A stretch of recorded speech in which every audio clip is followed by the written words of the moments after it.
selamat datang di Open Obrolan Penting. Hai, nama gue Amanda Kurniawan. Hai guys, nama gue Kim Maharani.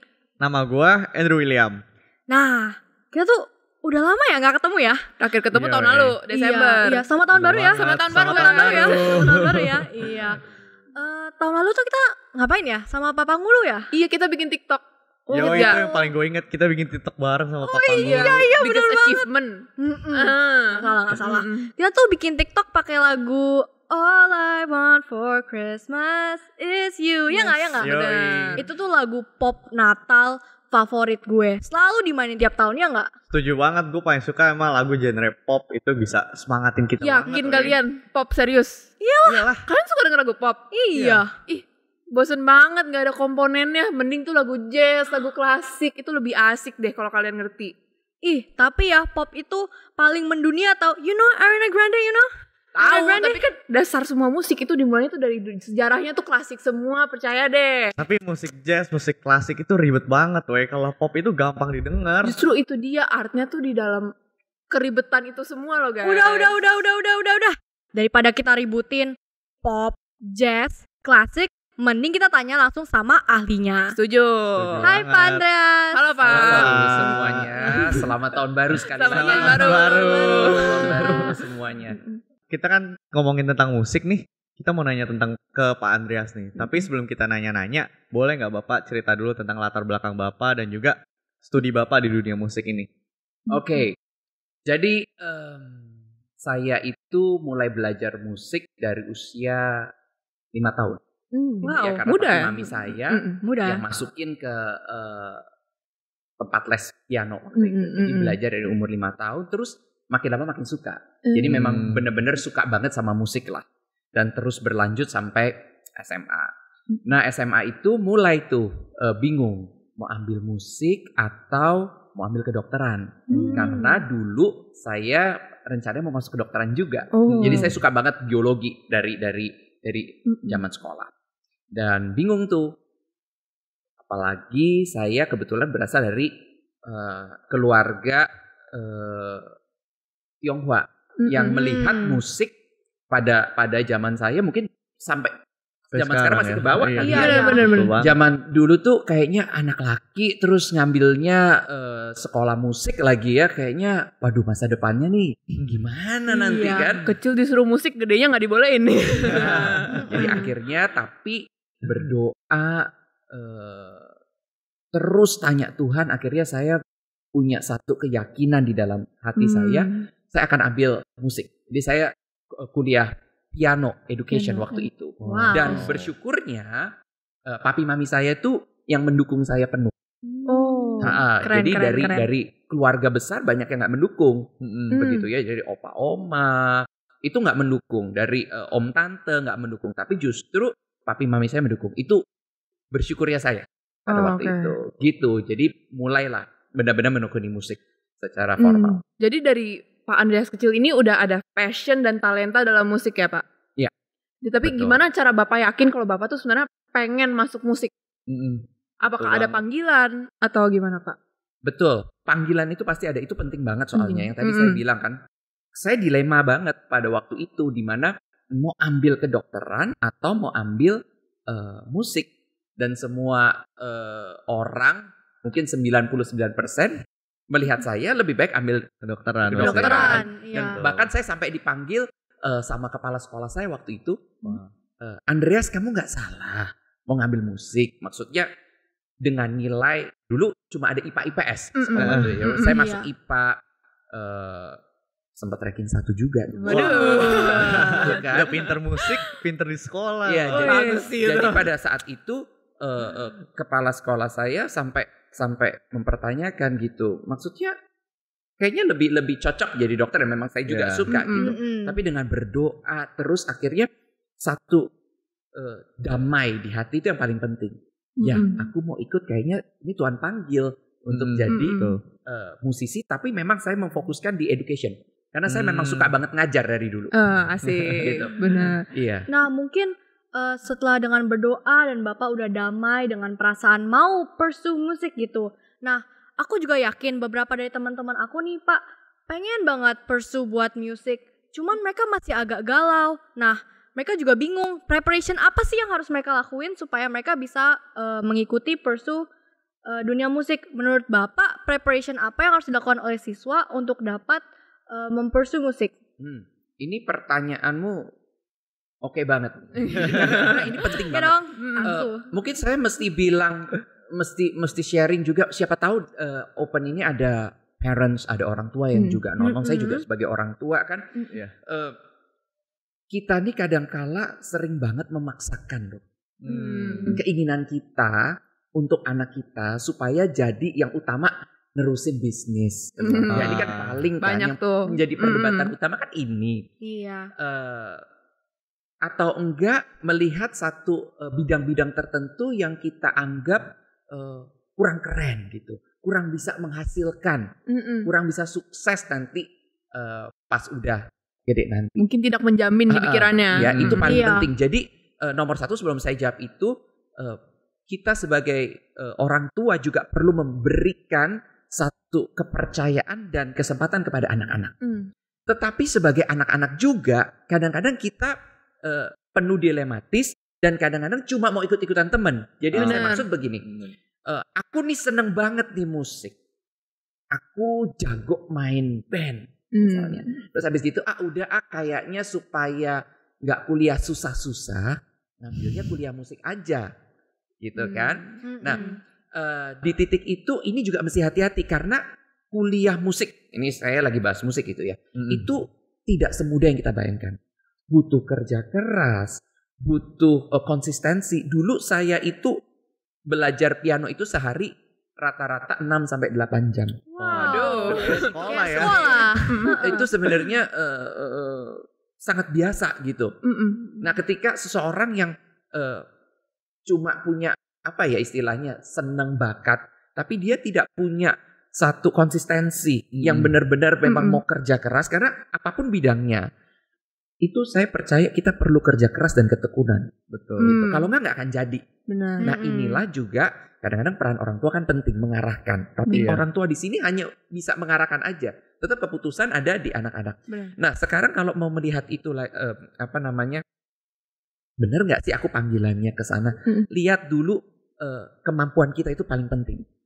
Ya, kemampuan dalam artian kita bisa belajar musik secara lebih serius. Misalnya pilih tempat les yang memang lebih serius. Atau kita bersyukur di UPA College memang kita punya banyak banget kelas-kelas musik yang benar-benar secara profesional loh kita mengajarnya. Nah, itu juga kalau di sekolah ada fasilitasnya kita gunakan dengan baik. Benar. Itu dia. Persiapan-persiapannya. Tuh, aku mau nanya tadi Bapak bilang kan harus punya niat yang banyak itu. Ya kan, untuk mengambil musik itu harus punya komitmen kan ya. Betul. Komitmen yang tinggi. Aku mau nanya, perbedaan talenta dan passion itu ada di mana? Kalau misalkan talenta, berarti secara natural ya mungkin mereka udah punya keahlian yang lebih. Mereka belajar tuh langsung cepet, belajar tinggal paling berapa menit juga udah ngerti gitu. Sedangkan ada orang yang bener-bener giat banget gitu kan. Menurut Bapak lebih penting mana, talenta atau niat gitu? Pandangan saya, giat yang kamu tadi bilang giat ya, itu lebih penting. Saya percaya talenta itu memang Tuhan kasih ke kita. Kita tahu prinsip talenta kan. Ada orang yang tidak mengembangkan talentanya. Nah, ini jadi masalah gitu ya. Ketika kita punya talenta, saya punya beberapa murid juga yang bertalenta, tapi dia nggak mau latihan, jadi nggak akan jadi. Kalah sama murid yang dalam tanda kutip mungkin biasa aja, tapi punya konsistensi, punya ketekunan, punya passion yang juga dibarengi dengan ketekunan itu yang nanti jadi gitu. Benar-benar. Nah, tapi tadi ngomongin tentang masuk ke musik ini, kalau dari Pak Andreas ini kan dari umur 5 tahun kan ya, masuk musik dan juga itu pun tetap butuh latihan 6-8 jam setiap harinya. Nah, ada gak sih terlambat gitu untuk belajar musik atau udah ketuaan nih udah gak bisa belajar musik lagi? Oke. Jadi kalau terlambat belajar musik gak ada. Murid tertua yang saya punya umur 80 tahun. Waduh. 80 tahun. Main apa tuh, Pak? Main piano. Oh, piano. Oke. Dan kita konser bareng loh. Asik juga. Yes, 80 tahun.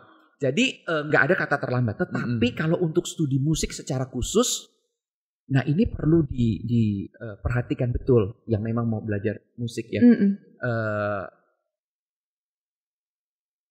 Kalau kita misalnya mulai belajar baru 3 atau mungkin 3-4 tahun sebelum kuliah, saya pikir bisa terlambat bisa tidak, gitu ya. Untuk masuk universitas yang top, kita perlu kemampuan yang experience juga kali. Kemampuan juga yang tinggi, gitu ya. Itu penting banget. Dan bahkan di beberapa universitas konservatori kalau kita sebut ya, itu untuk musik ya, konservatori musik itu dia bahkan minta sudah pernah menang kompetisi apa, misalnya kalau piano kompetisi internasional apa yang sudah menang, itu bisa sampai ke sana. Jadi benar-benar kemampuannya juga mesti diasah sedini mungkin lebih baik. Gitu. Jadi itu yang kalau mau berhubungan dengan skill, nggak hanya musik, ini saya agak menyimpang sedikit mungkin yang mau ke art. Gambar itu pun nggak bisa kita hanya asal-asal cuma gambarnya bagus nggak, tapi gambar itu pun juga punya teknik, punya skill tertentu untuk bisa menghasilkan kualitas yang tinggi. Iya benar-benar. Nah menurut Bapak umur berapa kira-kira anak itu bisa belajar musik, mulai dari umur berapa Pak? Belajar musik nih ya. Kalau saya mau ngomong belajar musik nih dari umur 1 tahun pun bisa. Tapi belajar musik yang dalam artian belajar ritme, belajar cuma tepak-tepuk. Tapi kalau mulai dia serius, Asia dan dunia barat nih, dunia timur ini agak beda nih. Kalau di Asia 4 tahun, bahkan sebelum 4 tahun pun dilihat lagi ya dari kondisi fisik, psikologis anak itu kita bisa mulai gitu. Jadi 4 tahun pun bisa gitu. Iya. Wah, jadi dunia musik ini luas banget ya, dari anak kecil sampai orang tua itu bisa semuanya ikut berpartisipasi, juga ikut belajar. Dan memperhatikan lagi, sorry kalau boleh tambahkan, instrumennya. Jadi kalau misalnya 4 tahun piano bisa, tapi flute, susah, kontrolnya segala macam. Panjang banget tangannya kan, aja belum nyampe. Atau saksofon mungkin kan. Oh iya, Andrew main saksofon loh guys. Kuat gitu kan. Jadi mesti lihat case per case, tapi kalau belajar musiknya sendiri dari sedini mungkin bisa. Nah gini Pak, kalau kita ngomongin tentang karir musik, mungkin dari orang lain mereka cuma lihat, alah paling mereka main di kafe, abis lulus juga paling jadi produser. Padahal sebenarnya menurut aku juga musik itu luas banget lah ya. Sekarang ada musik terapi, segala macam itu. Sebenarnya karir di musik itu seperti apa sih Pak? Bener banget nih. Dan jangan cuma main di kafe ya. Duitnya juga bisa banyak banget loh. Jadi untuk berkarir di musik itu sangat luas banget. Ya kalau saya misalnya contoh, saya di bidang education kan. Saya bisa diriin sekolah musik misalnya. Benar. Gitu kan, kita bisa mengelola sekolah musik. Atau tadi juga dibilang musik terapi. Ini bisa nantinya kerja di rumah sakit. Gitu kan. Untuk menerapi orang-orang yang membutuhkan melalui musik. Juga bisa juga mau jadi apa? Komposer, nyiptain lagu. Terus bisa juga sound design. Nah itu sound design juga kelihatannya cuma ngatur-ngatur suara. Tapi di setiap konser musik yang mungkin karena pandemi ya. Tapi kalau nggak pandemi itu sangat penting sekali. Pandemi juga nih, kayak kita rekaman ini dibutuhkan orang-orang yang juga mengatur komposisi bunyi dan sebagainya. Itu penting sekali. Terus belum lagi yang kalau kita ngomong artis ya udah kita tahu lah ya pasti karirnya dalam tanda kutip bisa cemerlang, tapi ini juga perlu kerja keras pastinya kan. Juga musik itu luas sekali gitu ya, dari termasuk juga musik gerejawi. Kalau orang melihat bahwa cuma kerja di gereja, tidak, ini gede sekali. Kita tahu banyak banget musik-musik gereja yang dibuat dari anak-anak muda yang memang studi musik untuk pop atau gereja. Ini marketnya juga besar sekali, bahkan bukan cuma di Indonesia. Gitu, saya tahu beberapa rekan-rekan musisi yang juga aktif di luar negeri menciptakan musik sampai ke luar negeri. Jadi luas sekali. Dan yang tadi balik lagi ketekunan itu, karena mau apapun, saya juga sedikit mungkin kalau boleh bahas, saya banyak kenal anak-anak muda yang baru lulus, orang tuanya langsung kasih uang sekian M. Buka apa ya? Oh paling gampang buka restoran. Langsung jebret. Akhirnya 3 bulan drop, 6 bulan tutup. Iya. Itu banyak sekali kita ikut-ikutan orang dan akhirnya nggak menjamin juga. Ya. Gitu. Benar. Tapi kalau kita memang benar-benar memilih apa yang menjadi passion kita dengan tekun, itu saya kok percaya ya Tuhan itu pasti bisa kasih berkat yang cukup untuk kita. Oke. Gitu. Yang penting talenta Amin. dibarengi dengan ketekunan kita Ketekunan dan passion kegiatan itu kita. Komitmen. dan ketekunan komitmen juga penting banget. Oke. Yes. Nah, jadi itu guys, kita udah bicara dengan mengenai musik tadi ya. Dari mulai anak kecil sampai orang tua bisa belajar musik dan nggak ada kata terlambat untuk kita mulai belajar musik. Nah, dan juga tadi Pak Andreas sudah sempat bahas kalau ada kalian yang mau ambil karir dalam kuliah musik, jangan ragu-ragu. Yang penting kalian punya keniatan dan ketekunan untuk memberikan komitmen dan waktu kalian untuk mendalami dunia musik. Kalian pasti bisa dan Tuhan pasti berikan jalan. Nah, menurut Kay gimana? Setuju sih dari semua yang Andrew sama Pak Andreas bilang ya, musik itu sangat luas. Jadi jangan kita terbatasin lah musik itu cuma sekedar main ini, main itu. Tapi banyak sekali kita bisa terapkan dari musik ini. Jangan kemana-mana dulu. Tahu nggak sih kita minggu depan masih ada episode loh sama Pak Andreas Nugroho juga. Kita mau bahas tentang komposer dan juga lagu-lagu. Kalau penasaran, jangan lupa saksikan episode di minggu depan ya. Sampai jumpa minggu depan. Bye. Bye. Betul. Bohemian Rhapsody. Benar. Tarik sis. Semongko. Pandangan Bapak tentang perkembangan lagu di zaman sekarang ini gimana? Bagus atau tidak itu sangat bergantung lagi kepada setiap individu.